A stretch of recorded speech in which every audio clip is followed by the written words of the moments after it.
Exatamente. Então vamos prosseguir, não é? E diz-nos lá, a propósito, como é que está, nesse caso, o teu relacionamento com a instituição Adventista do Sétimo Dia? Como é que estás, né? Uma vez que abordamos aqui a questão de que o amado Tesbita chegou ao ponto de ocupar o cargo de ancião, como é que te encontras agora com a IASD? Nos explica lá um pouco a respeito disso. Sim. Antes, porém, gostaria de colocar uma base, ou seja, um fundamento para que depois possa responder essa questão. Exatamente. Bem, nós ascendemos até o cargo de ancianato, conforme o líder falou bem. Tínhamos ou seja, até agora temos um relacionamento, ao nosso ver, não é? Não digo saudável, mas da nossa parte, positivo com a instituição. E até porque nós amamos tanto a nossa amada igreja. Infelizmente, por conta de algumas coisas que aconteceram, certo, nós fomos, não é, afastados do rolo de membresia. Exato. Atualmente nós temos tido contato com alguns obreiros de lá, que são amigos, mas com certos níveis da liderança local, né? Para me referir à igreja local, não é nada boa. Mas como é que chegou até aqui? Acho que posso explicar um pouquinho, não sei se... Tenha bondade.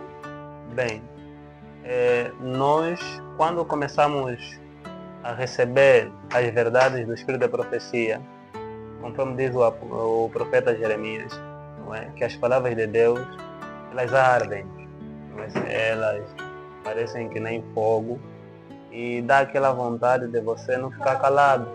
Você vai receber, então você tem aquele primeiro amor, zelo de falar. Então nós falávamos, pregávamos. Acredito que o líder também passou nessa experiência, divertindo a igreja. Porém, os anciãos que, né, isso tudo começa mesmo aí. O povo, talvez 50% da igreja, apreciava a nossa atuação, as advertências que nós passávamos, as pregações que nós pregávamos na igreja, mas a liderança da igreja não ficava contente com aquilo, não ficava contente com as mensagens que nós passávamos, e começou a levantar-se oposição contra nós. Exato. Principalmente contra mim, não é? Porque eu sou um tipo de pessoa que ouço, e se for verdade, gosto de falar. Gosto de falar. Então, para você que está mais na frente, você estará também na mira, não é? Serás o alvo principal do inimigo através dessa liderança não consagrada. Então, quando nós começávamos a pregar na igreja, na escola sabatina, levantou-se oposição. Calha que, para nossa bênção, em Malan foi transferido um pastor de nome Pastor Isaac Manuel Dunda, não sei se já ouviram falar dele. Ele atualmente é o pastor da Igreja Central de Luanda. Exatamente. E ele foi muito chegado, não digo muito chegado, mas ele nos apoiou bastante, porque ele tem aquele espírito missionário e também um reformador de saúde. Certo. Então nos apoiou bastante e serviu como uma barreira, não é, a nosso favor, contra as intenções da liderança da nossa igreja, de talvez nos calarem ou até mesmo nos afastarem. Exato. Então aquele pastor nos apoiou muito. Fui eleito como, né, diretor do Ministério Pessoal da minha igreja, quando eu fui batizado. Antes de eu ser batizado, o nosso batismo estava sendo barrado por conta de nós sermos doutrinados por elementos que faziam parte de pequenos grupos. Okay. Eles diziam que não, esses receberam uma outra doutrina. Então não podem ser batizados antes que nós. Talvez a intenção deles era refazer ou nos limpar, não é? De tudo quanto nós havíamos recebido. Então, quando nós fomos na igreja de Catepa, onde eu sou batizado, lá não conheciam, não é, o nosso historial no princípio, se nós fazemos parte de um pequeno grupo, não conheciam. Então, fomos inseridos na classe batismal e aí fomos batizados. Quer dizer, a igreja na qual frequentaste a princípio Uhum. não foi a igreja onde foste batizado. Não. Pelo facto de que os anciãos levaram em consideração o caso de teres recebido estudos bíblicos com pessoas que participavam de pequenos grupos.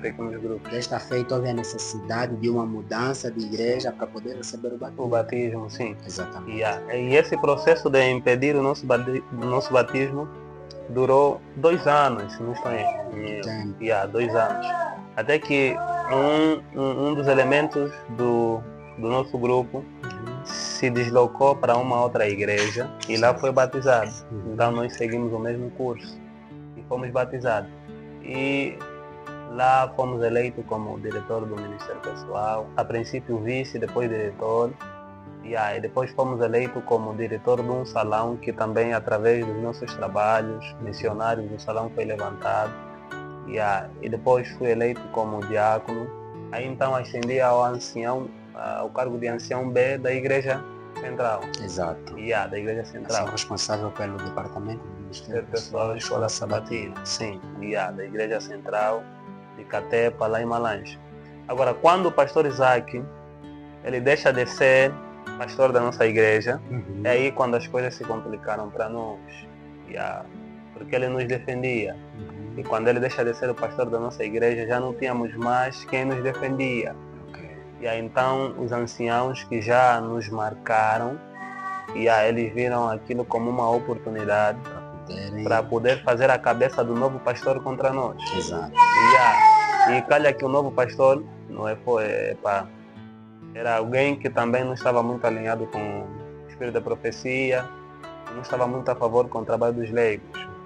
E acredito que naquela época o assunto que levava talvez sanção, eliminação dos obreiros, era a questão de reforma alimentar. Reforma de saúde. Sim, reforma de saúde. Certo. Era a questão da reforma de saúde. Então o pastor, quando ouviu muita coisa acerca de nós, nos intimou. Nós tivemos um conselho com o pastor, onde a sugestão é aquela que tem sido feita já, talvez, muitos obreiros que já passaram por esse processo. Ou vocês renunciam, ou vocês se retratam. Certo. Ou então, não teremos paz. E se retratar, eu acho que todos nós passamos por isso. Sim. Fica na base de parar de estudar em pequenos grupos, parar de pregar certas mensagens na igreja. Sim. Exatamente. Essa é a visão que eles têm de se retratar. Se retratar, sim. Exatamente. Revogando tudo quanto você defende. E então nós preferimos ficar com a verdade. Certo. Isso é bíblico e também o Espírito da Profecia endossa que a unidade não deve ser levada a cabo, não é, através da renúncia dos princípios ou da verdade. Toda a unidade deve ser fundamentada numa plataforma da verdade. Nós decidimos continuar, não é, com nossos estudos e aquilo foi visto como uma afronta da parte da liderança da igreja, como também do pastor. Então naquela época que havia nos chamado. E aí calha que o nome que foi primeiro castigado foi o meu. Eu naquela altura era ancião B, por incrível que pareça. Foste eliminado sendo ancião B da igreja. Ancião B da igreja, Eu estava no salão, porque eu nunca fui muito daquela de ficar nas igrejas grandes. Exato. Eu gosto mais das igrejas pequenas, onde eu tenho a oportunidade de poder participar com alguma coisa. Eu estava no salão, e a igreja, sem me intimar, porque nós aprendemos quando ainda estávamos aí, né, na liderança, que quando for para sancionar alguém, tem que se dar a conhecer. Tem que se dar a conhecer na pessoa. Enviar-se uma carta à pessoa informando o motivo da sanção, informando o motivo porque que está a ser eliminado. Muitas das vezes primeiro se ouve a pessoa, né? Certo. Isso não ocorreu. Não ocorreu. Até mesmo eu acredito que o manual da igreja diz que a pessoa tem que ter o direito de se defender diante da igreja. Exato. Isso não ocorreu. Então o meu nome passou numa sanção de 6 meses. Haviam primeiro me sancionado 6 meses. eles diziam que era um puxão na orelha para ver se eu voltasse atrás. Mas nós já estávamos um pouquinho experimentados nessa questão aí. Também aquele zelo, nós entendíamos que se você não passar por esse processo, então não estás com Deus. Ok. Então, ainda não tínhamos percebido que é uma mágoa ser talvez sancionado ou eliminado da igreja. E aquilo ia criar um desconforto. Certo, então fui sancionado, mas nós continuamos a fazer os nossos trabalhos missionários. Nesse caso já é com pequenos grupos. Com pequenos grupos. Não mais dentro daquilo que é a instituição. Com Sim. pequenos grupos. Até porque nessa altura o ministério já estava fundado. Porque antes do ministério nós fazíamos parte desse pequeno grupo que eu havia dito no líder. E nos doutrinou, fazíamos parte daquele pequeno grupo. Mas depois começamos a receber as verdades quanto à obra de sustento próprio como tal. Exatamente. Foi naquela época, 2019, naquele período da Covid, as pessoas se voltaram mais para as coisas de Deus. Ok. Então recebemos algumas verdades quanto à obra de sustento próprio. Até porque antes desse período nós já assistíamos a alguns vídeos do pastor Walter Veit, do pastor Andrews Henriques. E aí nós entramos em contato com o Ministério do Sustento Próprio através desses grandes homens de Deus. Exato. Mas depois também recebemos alguns materiais que começamos a estudar. Então decidimos fundar um Ministério do Sustento Próprio, porque o grupo onde nós estávamos lá não era um Ministério do Sustento Próprio, era um pequeno grupo. Certo. E tinha ainda aquela de estar subordinados à denominação. E aí vejo já que alguns planos que nós tínhamos missionários não avançavam. Certo. Então nós decidimos fundar um Ministério do Sustento Próprio.